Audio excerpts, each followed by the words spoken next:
Hello दोस्तों, कैसे हैं आप सभी। होप सो आप सभी अच्छे होंगे। दोस्तों आज हम लोग अपने बीआरएफ के नेक्स्ट चैप्टर से रिलेटेड जितने भी इंपॉर्टेंट एमसीक्यूज हैं जो कि आपके सेमेस्टर एग्जामिनेशंस के लिए बहुत ज्यादा इंपॉर्टेंट हो जाता है, उसके बारे में डिस्कस करते हैं इस वीडियो में। स्टार्ट करते हैं सबसे पहले क्वेश्चन से।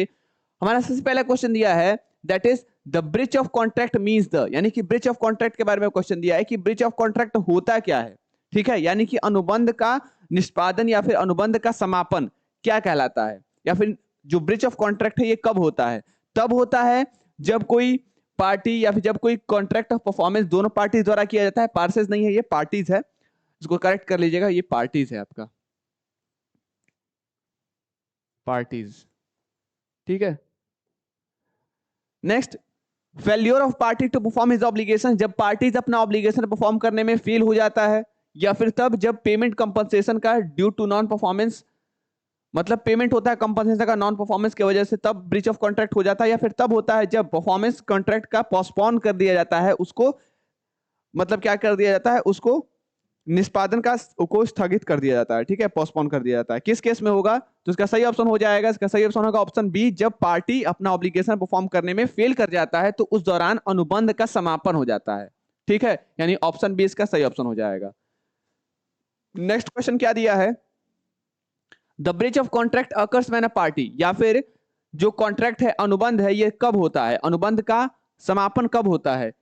जब कोई पार्टी फेल कर जाता है अपने ऑब्लिगेशन को परफॉर्म करने में, तब जब नियत तिथि पर अपने दायित्व का निर्वहन न करने का साहस करता है, dares not to perform his obligation on due date, both A and B, none of this.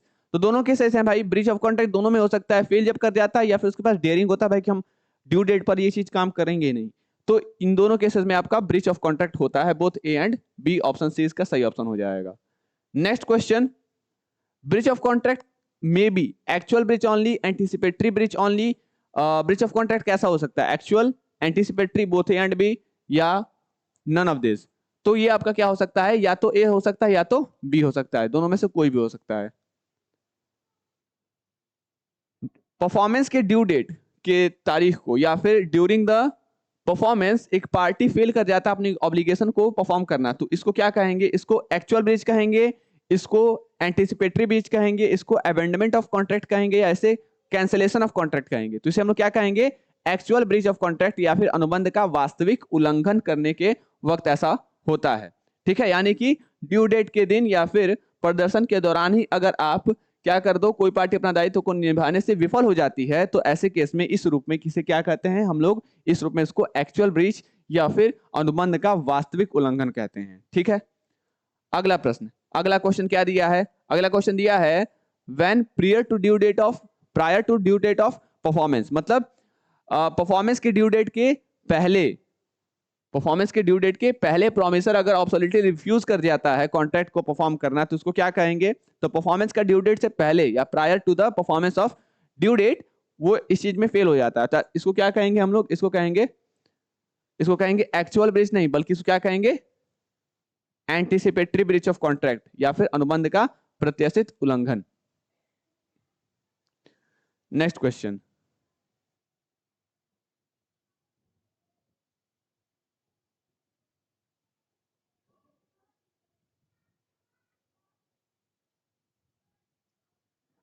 Breach of contract या फिर अनुबंध का उल्लंघन क्या है, डिस्चार्ज द अदर पार्टी, क्या ये अदर पार्टी को डिस्चार्ज करता है परफॉर्म करने से अपना ऑब्लिगेशन, या डिस्चार्ज नहीं करता है, या फिर एक अधिक चांस देता है डिफॉल्टिंग पार्टी को कि वो कॉन्ट्रैक्ट को परफॉर्म करे, या रिकॉग्नाइज नहीं होता है under the Indian law.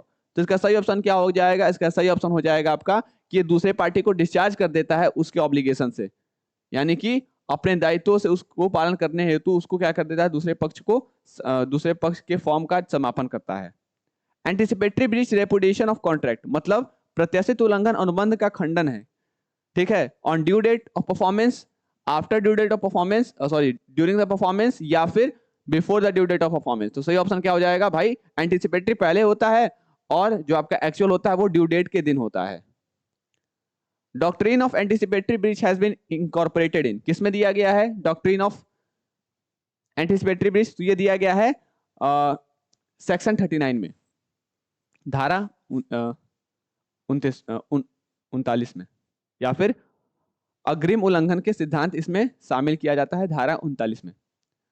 Next question क्या दिया है, इन case of breach of contract, मतलब ब्रीच ऑफ कॉन्ट्रैक्ट के केस में कौन सा रेमेडी अवेलेबल होता है एग्रीव्ड पार्टी को जिसको नुकसान हुआ है। तो ब्रीच ऑफ कॉन्ट्रैक्ट के केस में क्या मिलता है भाई, तो इस केस में सूट फॉर रेस्ट्रिक्शन, वो चाहे तो रेस्ट्रिक्शन के लिए सूट कर सकता है या डैमेजेस के लिए केस कर सकता है या फिर स्पेसिफिक परफॉर्मेंस के लिए भी विशिष्ट रूप से कार्रवाई कर सकता है। तो ये सभी के सभी सही ऑप्शन हो जाएंगे, ऑप्शन डी, ऑप्शन डी इसका सही ऑप्शन हो जाएगा।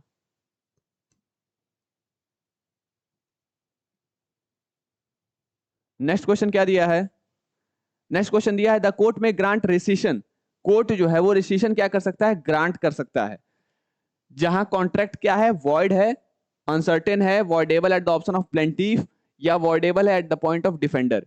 तो देखिए कोर्ट जो है वो रेसिशन तब ग्रांट करेगा जब कॉन्ट्रैक्ट क्या होगा, वॉइडेबल होगा प्लेंटिफ के ऑप्शन पे या फिर जब वादी के विकल्प पर सुनिकरणी होगा, उस दौरान कोर्ट जो है वो रेसिशन ग्रांट करेगा।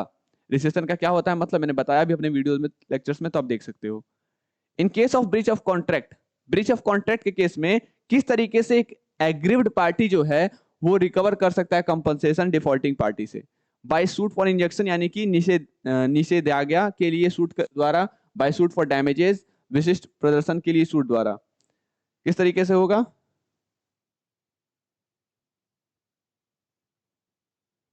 तो ये आपका बाय सूट फॉर डैमेजेस। तो in case of breach of contract किस तरीके से एग्रीव्ड पार्टी रिकवर कर सकता है कंपनसेशन डिफॉल्टिंग पार्टी से, तो उसको डैमेजेस के लिए सूट करके केस करके, ठीक है। क्वांटम मेरिट का मतलब क्या होता है, देखिए क्वांटम मेरिट का मतलब होता है कि कितना तुमने कमाया, या फिर क्वांटम मेरिट का मतलब ये होता है ना कि ये अलाउ करता है कोर्ट को कि वो उन पार्टीज को पेमेंट करे, कंपनसेशन दे जिन्होंने बहुत सारा सर्विसेज अपना दिया है, इस चीज के बावजूद भी कि वहां पे कोई कॉन्ट्रैक्ट उनका नहीं था उस पार्टी के साथ, एक्सप्लिसिट कॉन्ट्रैक्ट नहीं था, ठीक है।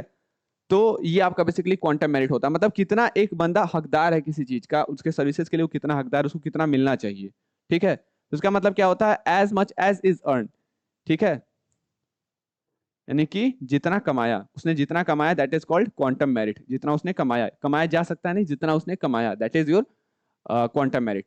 जा सकता है वाला बात क्वांटम मेरिट में नहीं होगा, जितना उसने कमाया एक्चुअल। लास्ट क्वेश्चन दिया है, जहां एक पार्टी इंटाइटल होता है कंपनसेशन क्लेम करने के लिए वर्क डन के प्रोपोर्शन में बाय हिम, वो पॉसिबल होता है किस तरीके से, suit for damages, suit for injunction, suit for quantum merit या फिर नन ऑफ दिस। तो क्या होगा, तो जहां एक पार्टी इंटाइटल होता है कंपनसेशन क्लेम करने के लिए वर्क डन के प्रोपोर्शन में, तो वो कहलाता है आपका सूट फॉर क्वांटम मेरिट, भाई कितना उसको मिलना चाहिए, ठीक है। That is basically quantum merit के लिए सूट या फिर क्वांटम मेरिट के लिए केस करना, ठीक है। तो ये सारे इंपॉर्टेंट क्वेश्चन थे रिगार्डिंग दिस चैप्टर एमसीक्यूज, और होप ये सारी बातें आपको समझ में आ गई होंगी। कोई भी क्वेरीज होंगी regarding this chapter you may ask in comment box और चैट बॉक्स, और साथ ही साथ आप हमसे कांटेक्ट भी कर सकते हैं हमारे दिए गए नंबर पे। So till then stay tuned with Commerce Nation, and तब तक के लिए आप सभी को धन्यवाद।